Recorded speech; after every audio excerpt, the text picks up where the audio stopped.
हरे श्रील प्रभुपाद जी का उपदेशामृत।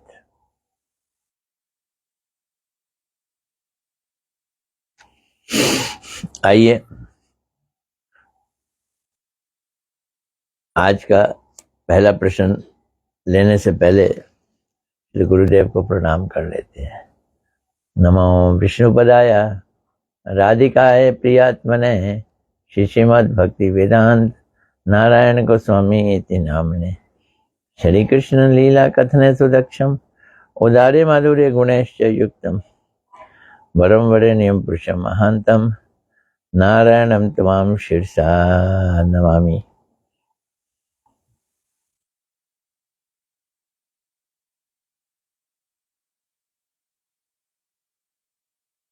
आइए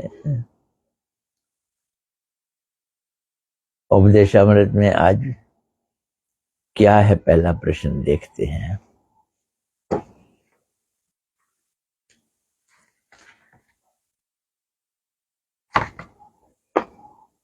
पहला प्रश्न है किस विषय में चेष्टा करनी होगी।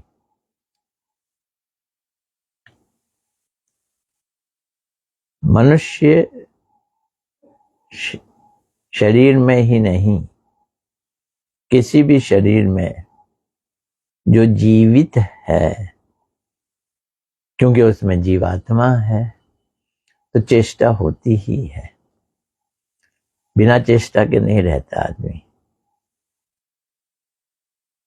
उसको कहते हैं चार चीजों की चेष्टा है सारे जीव करते हैं। खाने की, सोने की, भोग की और अपने को बचाने की। Eating, sleeping, mating, defending. लेकिन वास्तव में मनुष्य जीवन में आकर फिर हमें किस चीज की चेष्टा करनी चाहिए, ये प्रश्न है। इसके उत्तर में कह रहे हैं, हम कहते हैं कि सब समय हरि कथा सुनो। प्रभुपाद जी कह रहे हैं ये चेष्टा करो। साधु संग में रहकर विषय उन्मुख चित्त को कृष्ण उन्मुख करो, एक चेष्टा। दूसरी चेष्टा साधु संग में रहो। तीसरी चेष्टा विषय उन्मुख चित्त को कृष्ण उन्मुख करो, तभी मंगल होगा। तो ये तीन चेष्टाएं हो गई हैं। मैं देख रहा हूं बैठे बैठे तीन चेष्टा। क्या हम कहते हैं कि सब समय हरि कथा सुनो, तो सुनेंगे, इसके लिए चेष्टा करेंगे। नंबर 2, साधु संग में रहकर, या यूं को साधु संग में रहो, ये दूसरी चेष्टा। विषय उन्मुख चित्त को कृष्ण उन्मुख करो, ये तीसरी चेष्टा। तभी मंगल होगा। मंगल होगा, ये चेष्टा नहीं है, ये होगा, मंगल होगा। भाग्य में जो है वे अपने आप होगा, विश्वास कर लो। तो भाग्य को बढ़ाने की चेष्टा करने की जरूरत नहीं, जो भाग्य में वो अपने आप होगा। प्रभुपाद जी कह रहे हैं ये बात, भाग्य में जो है वो अपने आप होगा। इसके लिए अलग से चेष्टा करने की आवश्यकता ही नहीं है। लो, प्रभुपाद जी हमें भाग्यवादी बना रहे हैं। तो जो शुद्ध भक्त हैं वो भाग्यवादी बन जाए। संसार भाग्य के हिसाब से मिलता है, प्रारब्ध। यदि हमें अलग से चेष्टा करनी ही है, स्पेशल चेष्टा, यदि हमें अलग से चेष्टा करनी ही है तो हरि भजन के लिए करनी होगी। अपने सांसारिक भाग्य के उत्थान के लिए करने की जरूरत नहीं है। वो तो जो है सो है। जो व्यक्ति हमें विषय सुख प्राप्त करने के लिए प्रोत्साहित करता है, विषयी होने के कारण हम भी उसी शत्रु को अपना बंधु ही मान लेते हैं। संसार में ये हमारी आदत हो गई है, शत्रुओं को बंधु मान बैठे हैं। जो खुद विषयी है और हमें विषयों में लगाएगा, हमारा वो बंधु है। किंतु जो विषय सुख के लिए निषेध करता है, जो मना करे नहीं विषय सुख नहीं करने, जो संसार करने या संसार में आसक्त होने से हमें निषेध करता है, ऐसे निस्वार्थ बंधु उसे ही साधु कहते हैं, वही गुरु हैं। उनकी बात को हम सुनते नहीं है, उनकी बात को हम सुनते नहीं है। सबसे बड़ा मन गड़बड़ है। मन हमें भोगों की ओर ले जाता है, मन की सुनते हैं। इस प्रकार हम अपने असली बंधु को ही अपना शत्रु मानते हैं। कैसे होगा मंगल? बंधु को शत्रु मानते हैं, यही हमारा दुर्भाग्य है। प्रभुपा जी उपदेशामृत, ये एक प्रश्न हो गया। आओ दूसरा प्रश्न ले लेते हैं। आप लोग मठ में लीला कीर्तन क्यों नहीं करते? प्रभुपा जी लीला कीर्तन के लिए मना कर रहे हैं। श्री कृष्ण लीलाओं का श्रवण कीर्तन करने में हमें कोई आपत्ति नहीं है।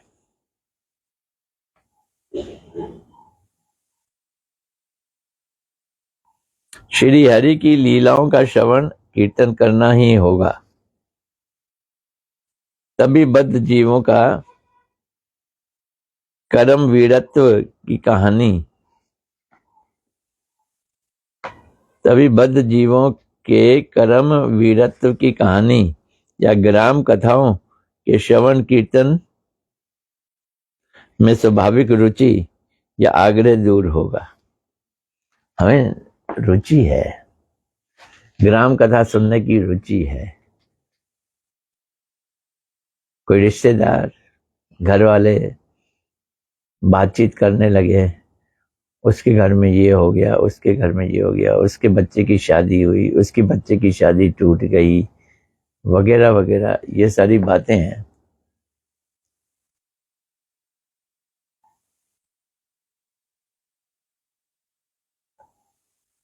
आज कोई आया नहीं है, क्लास सुनने नहीं आया, शुक्रवार है आज।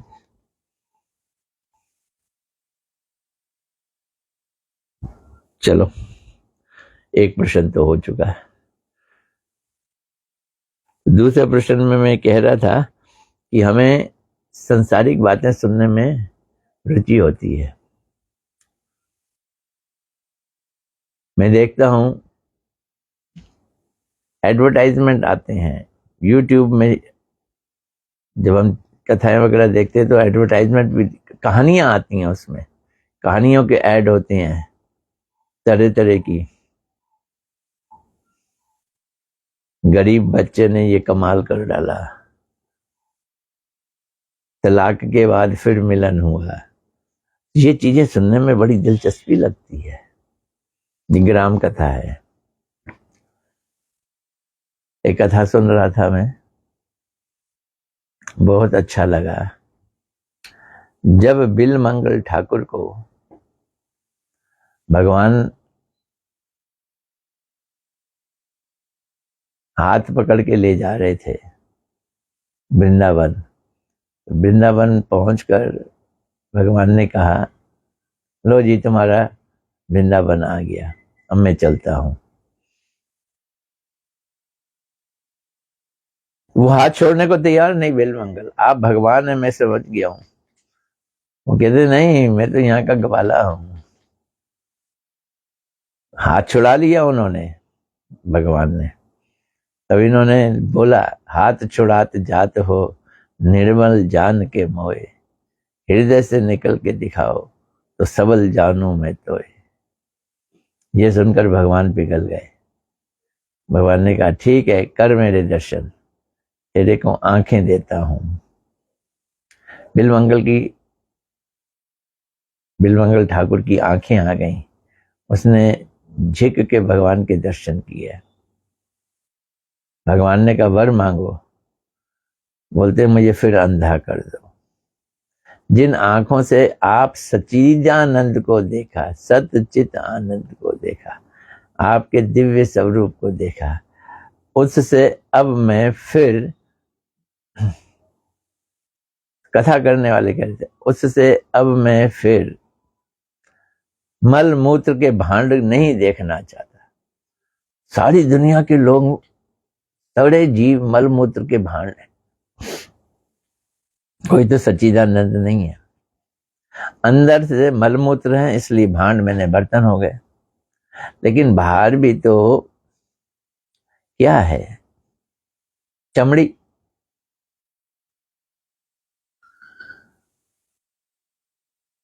और चमड़ी के पीछे हड्डी मांस मज्जा। हड्डी मांस मज्जा का भांड मलमूत्र को ढका हुआ। इसको देखकर हम इतराते हैं, इठलाते हैं,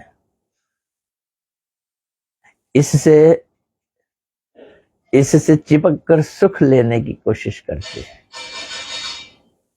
इसी को चाहते हैं।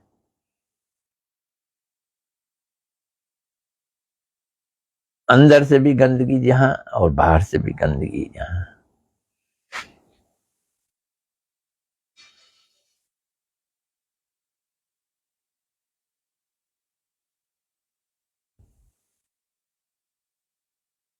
तो जो हमारी स्वाभाविक रुचि है ग्राम कथाओं में, उनको श्रवण करने की, वो कृष्ण कथा सुनने से दूर होगी, वैसे नहीं दूर होगी। इसके अतिरिक्त और कोई उपाय नहीं है। लीला कीर्तन तथा श्रृंगार रस के कीर्तन में वैशिष्ट है। लीला कीर्तन तथा श्रृंगार रस के कीर्तन में वैशिष्ट है। अनर्थ युक्त जीव गौर लीला या कृष्ण की बाल लीलाओं का कीर्तन या श्रवण कर सकते हैं, किंतु ऐसा ना कर राधा कृष्ण की गूढ़ लीलाओं को सुनने का कीर्तन करने से कल्याण के बदले में अकल्याण हो जाएगा। प्रभुपाद जी वार्निंग दे रहे हैं। राधा कृष्ण की उनकी प्रेममयी लीलाओं को सुनेंगे तो हमारे काम बढ़ने का चांसेस है। कीर्तन एकमात्र गुरुदेव के मुख से सुनना चाहिए। ये भी गुरुदेव जानते हैं कि कहां तक जाना चाहिए, अपने शिष्य को कहां तक सुनाना चाहिए। या गुरुदेव थोड़ा सा सुनाएंगे भी श्रृंगार रस का, तो अपनी ताकत से, अपने बल से उसको पचाने की भी ताकत देंगे।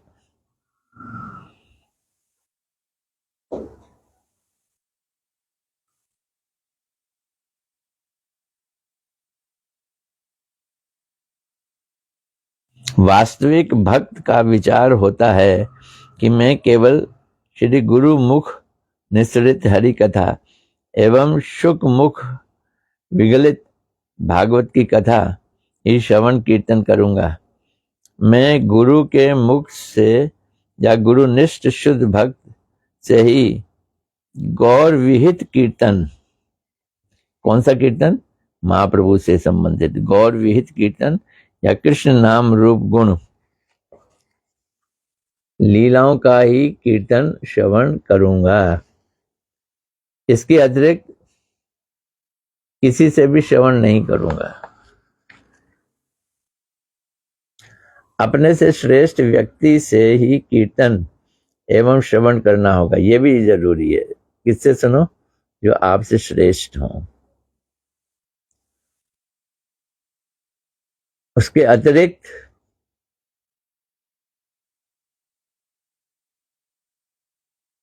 अन्य लोगों से श्रवण करने पर भी मंगल नहीं होगा। श्री राधा गोविंद की गुण लीलाएं का श्रवण एवं कीर्तन दोनों ही प्रधान उपासना या नित्य भजन है। राधा कृष्ण की जो गुण लीलाएं हैं ये क्या है?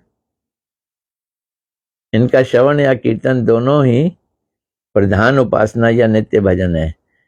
ये भजन लीला सर्वसाधारण के सामने गान करना अनुचित तथा अपराध ही है।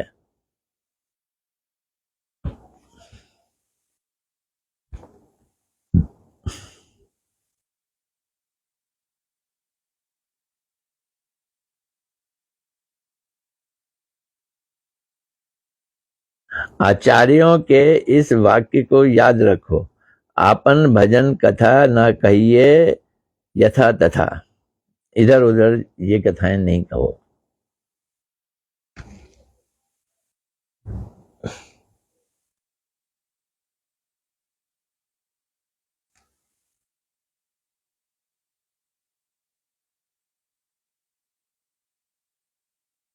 यहाँ पर 5 मिशाली लोग उपस्थित रहते हैं। नहीं, ये नहीं।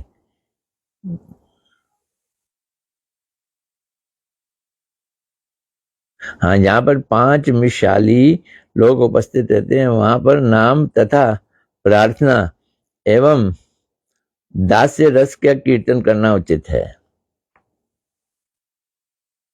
अलग अलग भाव के लोग रहते हैं तो वहां क्या करो, दास्य रस के कीर्तन करो या प्रार्थना वाला कीर्तन करो। यहाँ पर केवल रसिक भक्त उपस्थित हो, वहां पर यदि अधिकार हो तो रस कीर्तन करना चाहिए तथा रस कीर्तन श्रवण के समय अपने अपने स्वरूप उचित भजन भाव का अनुभव करना चाहिए।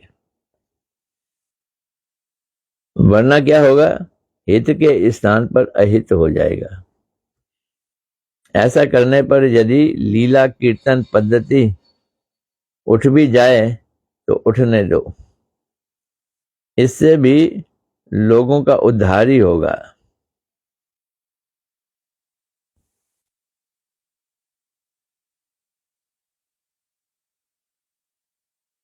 अर्थ की लालसा, देखो ये बड़ा गड़बड़ है।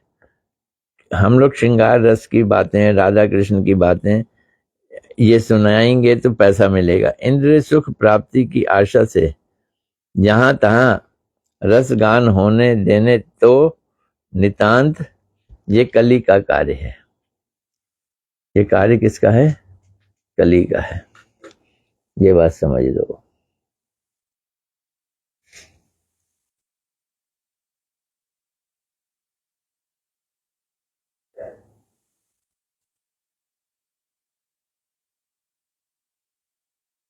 आज का तीसरा प्रश्न,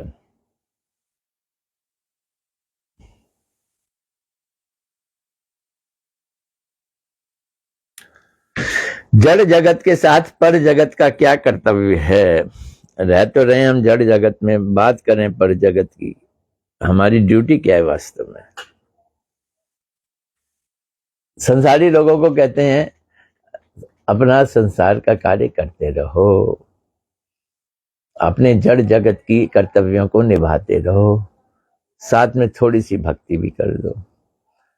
ये खींचने के लिए कहा जाता है। प्रभुपाद जी क्या कह रहे हैं ये सुने।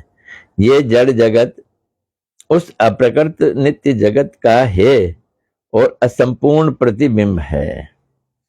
एक तो ये समझ लो, ये जड़ जगत उस अप्रकृत नित्य जगत का है और असंपूर्ण प्रतिबिंब है। कोई भी चीज यहाँ सुंदर दिखाई दे तो सोचो ये ऊपर की भगवान की दुनिया की कोई प्रतिबिंब ही है। यहाँ असली सुंदरता तो ऊपर रहती है। मकानों की देख लो, प्रकृति की देख लो या शरीरों की सुंदरता देख लो। अप्रकृत सुंदरता क्या है? अप्रकृत सुंदरता है उसे देखकर हम उसकी सेवा करना चाहते हैं, और प्राकृत सुंदरता वो अप्रकृत सुंदरता का प्रतिबिंब है, लेकिन उस प्रतिबिंब की खूबी ये है कि उसे देखते ही हम उसे भोग करना चाहते हैं। ये फर्क है। तो जितना सौंदर्य है जड़ जगत में, ये अप्रकृत सौंदर्य की प्रतिबिंब है, विकृत रूप है। और उसके साथ साथ हम लोगों की बुद्धि और मन, ये भी अप्रकृत बुद्धि और मन का विकृत रूप है। अप्रकृत मन और बुद्धि सेवा करना चाहता है, सेवान्मुखी है। और प्राकृत, इस जगत का मन बुद्धि जो इस समय मेरी है, वो भोगोन्मुखी है, भोग करना चाहती है। एक तो बुद्धि और मन भोगोन्मुखी है, और दूसरा बाहर का सौंदर्य जो प्राकृत सौंदर्य है वो भोगने लायक दिखता है, भोगने योग्य दिखता है। इससे इन दोनों प्रवृत्तियों से बचना है। इस जगत की विचित्रता, और विचित्रता में अनित्य, खंड या हे धर्म है। जो इस जगत में हम विचित्रता देखते हैं उसमें क्या क्या है? अनित्यता, खंडता और हेता, घटियापन।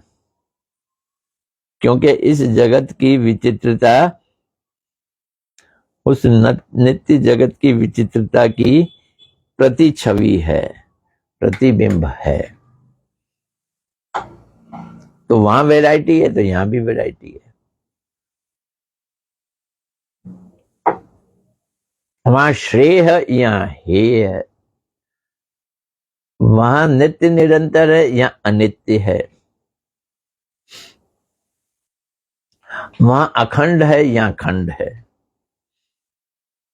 वहां पर अप्रकृत पात्र, अप्रकृत स्थान और अप्रकृत या अखंड काल या नित्य वास्तव अधिष्ठान है। क्या बात है! वहां क्या है? अप्राकृत पात्र, जो लोग हैं परिकर, खुद भगवान अप्राकृत हैं। अप्रकृत स्थान है, धाम समझ लो, और अप्रकृत या अखंड काल है, अखंड काल है।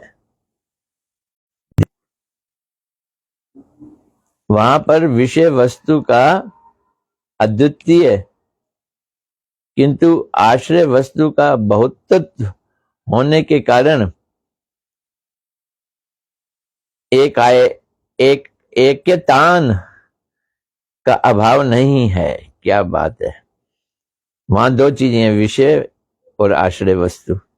विषय वस्तु एक है, इसलिए विषय वस्तु का अद्वितीय अद्वितीय अद्वितीयत्व, अद्वितीयत्व यानी कि दूसरा नहीं, एकमात्र एक ही विषय वस्तु भगवान कृष्ण। और आश्रय वस्तु में वैरायटी है। आश्रय वस्तु का बहुत्व होने के कारण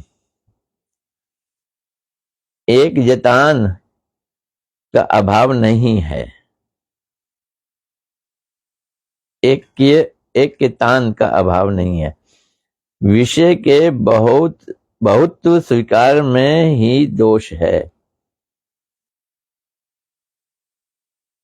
बहुत सारे विषय हो जाए ना तो दोष आ जाता है। विषय के बहुत्व, विषय की शक्ति की विचित्रता स्वीकार करने पर किसी प्रकार के दोष की संभावना नहीं है। विषय एक ही है, वो कृष्ण है। ये अगर हम स्वीकार कर लें, वही हमारे प्रेम के विषय हैं, वही भोक्ता राम हैं, तो फिर विकार नहीं आएगा, तो फिर विकार नहीं आएगा।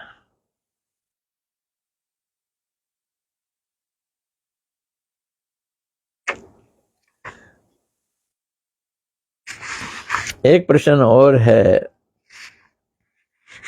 छोटा सा प्रश्न, छोटा सा उत्तर, वो भी ले लेते हैं। यद्यपि श्रोता ज्यादा नहीं है, बाद में सुनते रहेंगे। कर्म फल भी क्या भगवान की कृपा से है? Very important question. कर्म फल भी क्या भगवान की कृपा से है?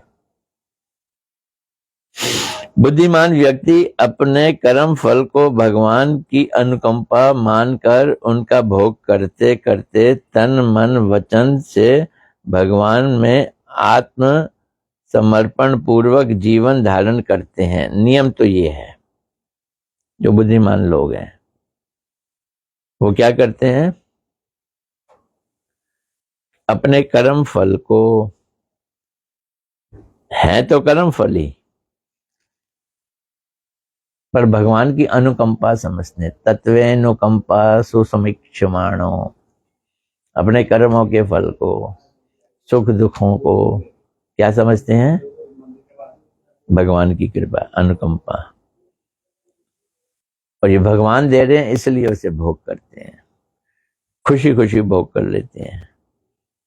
तन मन वचन से भगवान में आत्मसमर्पण पूर्वक जीवन धारण करते हैं, अपने आप को भगवान को समर्पित कर देते हैं, कर्म फल को भगवान की कृपा समझ के भोगते हैं। कितनी ही बड़ी विपत्ति क्यों ना हो, ये बुद्धिमान लोगों का काम है। वे अपना कर्म फल मानकर ग्रहण करते हैं, ये मानते हैं कि मैंने ही कर्म किया है, उसका फल है ये। कितनी भी बड़ी विपत्ति क्यों ना हो, उसे वे अपना कर्म फल मानकर ग्रहण करते हैं। इसके लिए वे भगवान को दोष रोपित नहीं करते कि भगवान मुझे कष्ट दे रहे हैं, पर फिर भी वो उनको भगवान की कृपा समझ कर लेते हैं। इसके लिए वे भगवान के दोष आरोपण नहीं करते, क्योंकि उनकी कृपा मानकर मस्तक पर धारण करते हैं। बल्कि तो जितने कष्ट आते हैं कर्मों का फल मानते हैं और भगवान की कृपा मानते हैं। कर्मों का फल मानते हैं तो दुखी होकर भोगना पड़ेगा, भगवान की कृपा माने तो खुशी खुशी माथे पे रखेंगे। इस प्रकार उनकी भगवान में और भी अधिक प्रीति बढ़ जाती है। तो जब वो अपने कर्मों के फल को भी भगवान का कृपा मानते हैं तो उनकी भगवान के प्रति प्रीति बढ़ जाती है। यही भगवतीय शिक्षा है, यही भगवतीय नहीं भागवतीय शिक्षा है, यही भागवतीय शिक्षा है। बहुत प्यारी शिक्षा है। वाह वाह वाह, क्या बात है।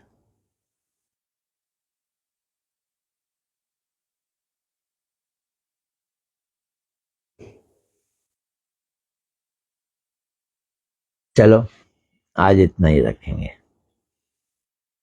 अब हम मंगलवार को मिलेंगे। शनि इतवार सोम छुट्टी, उपदेशामृत को मंगलवार को सुनेंगे। हरे कृष्णा कृष्णा कृष्णा हरे हरे, हरे राम राम राम हरे हरे। तो आज तो एक ही जना है, वीणा भल्ला जी। हरे कृष्णा, धन्यवाद। मंगल को मिलते हैं।